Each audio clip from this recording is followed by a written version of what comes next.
La menace terroriste continue de peser sur Barack Obama à 7 jours du scrutin. Mardi dernier aux États-Unis, 2 jeunes néo-nazis sont arrêtés alors qu'ils projettent de tirer sur le candidat démocrate à la Maison-Blanche, Barack Obama. Une tentative d'assassinat qui n'est pas la première. Quelques irréductibles sont prêts à tout pour que cette occasion historique n'arrive pas, qu'un noir ne soit pas président des États-Unis. Car aujourd'hui, à 3 jours du scrutin, Barack Obama devance son adversaire John McCain dans les sondages et a en effet toutes les chances de devenir mardi prochain le premier président noir des États-Unis.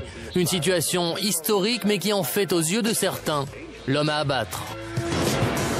Il est évidemment plus vulnérable, en tout cas plus ciblé que n'importe quel autre candidat. C'est vraiment ce qu'il y a de pire à certains égards dans l'histoire intérieure des États-Unis, cette violence-là. C'est quelque chose qui fait très très peur. Aujourd'hui, quel risque encourt réellement le candidat démocrate? Faut-il avoir peur pour la vie de Barack Obama?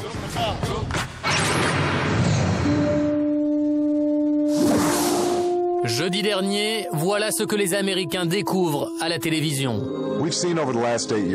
Un film publicitaire de 30 minutes version hollywoodienne à la gloire de Barack Obama.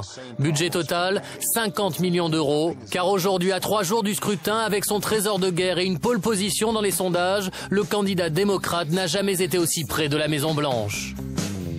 Il avait un formidable adversaire en John McCain, grand héros national, grand patriote et tout ça. Et pourtant, Barack Obama a surpassé tous les obstacles. C'est vraiment un candidat exceptionnel.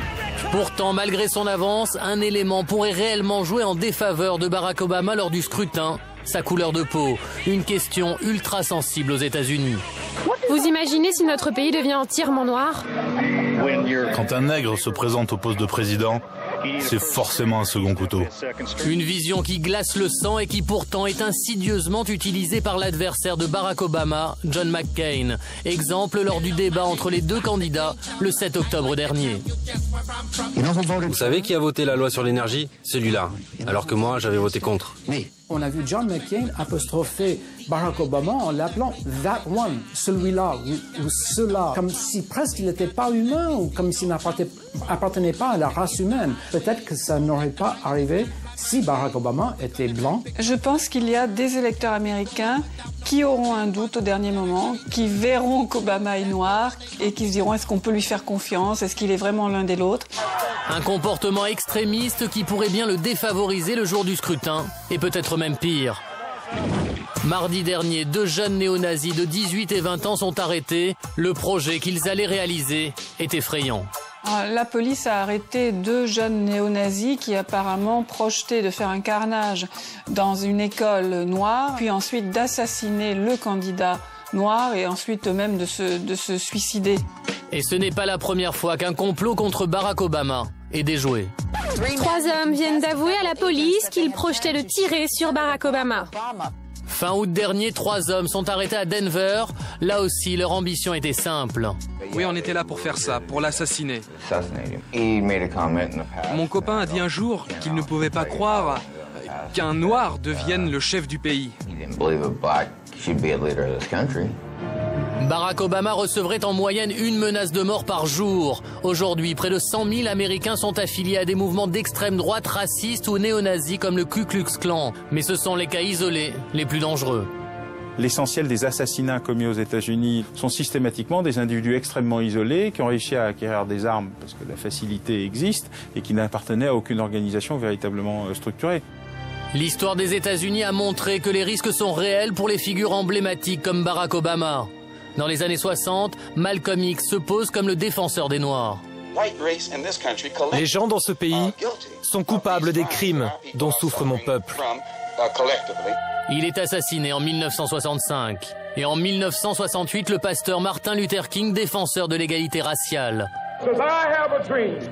Il est tué à Memphis. 2 hommes dans lesquels Barack Obama se reconnaît aujourd'hui. Barack Obama est l'héritier de Malcolm X et de Martin Luther King. D'ailleurs, il le dit, s'il n'avait pas été là avant moi, eh bien, je ne serais pas là devant vous. Et donc, derrière cela, eh bien, il y a l'inquiétude. Est-ce que son destin ne va pas être similaire? Est-ce qu'il va finir assassiné? Aujourd'hui, beaucoup d'Américains redoutent donc que l'histoire ne se répète. Pourtant, Barack Obama minimise le danger. Vous êtes inquiet pour votre sécurité? Non, j'ai la meilleure protection du monde, les services secrets. Le candidat est en effet surprotégé par les services secrets depuis qu'il est entré dans la course à la Maison-Blanche. 40 agents le suivent en permanence, mais les risques existent toujours. Vous pouvez sécuriser à peu près une personnalité à 80 ou 90%. Chaque pourcentage supplémentaire devient extraordinairement coûteux et de moins en moins atteignable. Autant dire qu'à 3 jours du scrutin, la tension est à son comble, surtout quand on sait qu'aux États-Unis circulent aujourd'hui légalement près de 300 millions d'armes.